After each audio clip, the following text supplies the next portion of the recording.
Hello everyone, welcome you all to Krisha Trisha's world. तुमच्या सगळ्यांचं आणखी एका नवीन व्लॉगमध्ये स्वागत आहे. आजपासून सुरू झालेल्या गणेशोत्सवाच्या तुम्हाला सगळ्यांना खूप खूप शुभेच्छा. गणपती बाप्पा सगळ्यांच्या मनातील इच्छा आकांक्षा लवकरात लवकर पूर्ण कराव्यात हीच गणपती बाप्पाच्या चरणी प्रार्थना.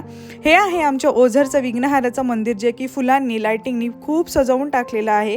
कारण की गणपती बाप्पा बसण्याच्या आधी इथे असतो श्रींचा जन्मोत्सव सोहळा आणि द्वारयात्रा म्हणजेच गणपती बाप्पा स्वतः विराजमान होण्याच्या आधी आपल्या बहिणींना आणण्यासाठी जातात आणि त्यांच्या बहिणी ह्या ओझरच्या आजूबाजूला असणाऱ्या 4 गावांमध्येच वसलेल्या आहेत. अशा प्रकारे सकाळी भजन कीर्तन असं करून पालखी निघते आणि जी गावं आहेत ठरलेली त्या गावांमध्ये जातात. ही गावं ओझरच्या आजूबाजूच्याच भागामध्ये आहेत. उंब्रज, त्याचसोबत धालेवाडी, शिरोली खुर्द आणि ओझरमध्येच अमराई म्हणून आहे. तर अशा ठिकाणी ह्या पालखी जातात. पालखी सकाळी निघते आणि संध्याकाळी पालखी पुन्हा ओझरच्या मंदिरामध्ये येते. आणि आत्ता जी लोकं तुम्ही रोडनी जाताना पाहिली, ही लोकं पालखीसोबत जातात. तर कोणाचे नवस असतात, कोणाचे नवस पूर्ण झालेले असतात, कोणाचे नवस पूर्ण होण्याचे असतात, किंवा काही जण फक्त आपली एक श्रद्धा आणि मनोभावे गणपती बाप्पावर श्रद्धा आहे म्हणून ही द्वारयात्रा करतात.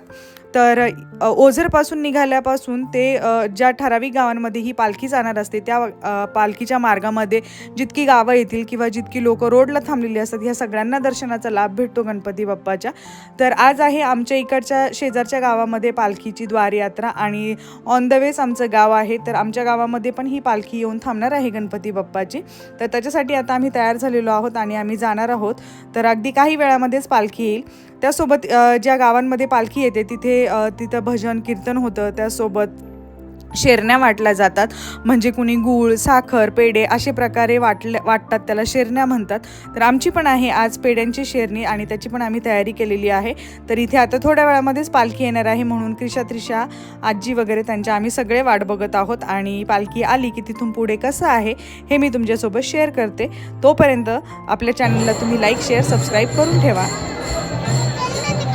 तिकडे नाही, इथे येणार आहे बाप्पा. अगं इथे येणार, इथे काय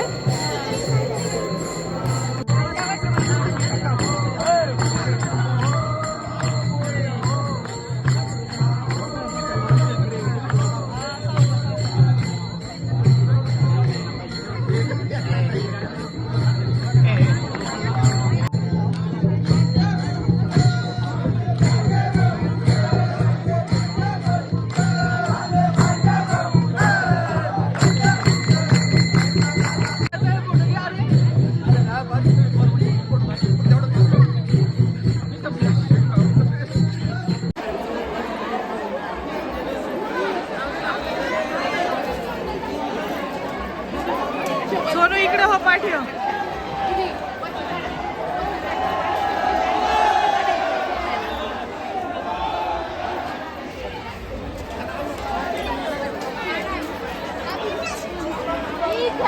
दीदी जरा इकडे होती, आपण गर्दी कमी झाल्यावर पाया पडू.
पालखी खालून जायचा.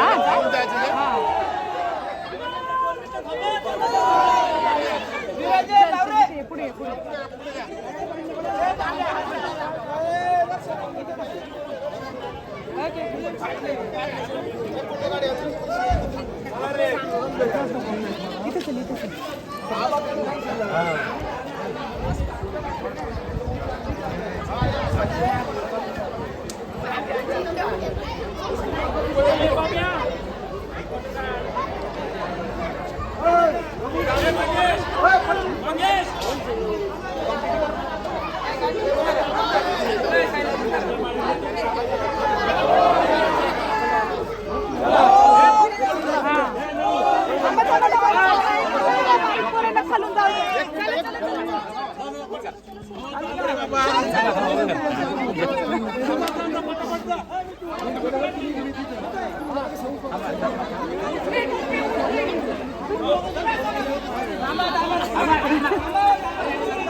तर गणपती बाप्पांची पालखी आता पुन्हा ओझरकडे मार्गस्थ झालेली आहे आणि आता मंदिरामध्ये पालखी पोहोचली आणि त्याच्यानंतर इथे अशा प्रकारे भजन कीर्तन होता आणि आजची द्वारयात्रा ही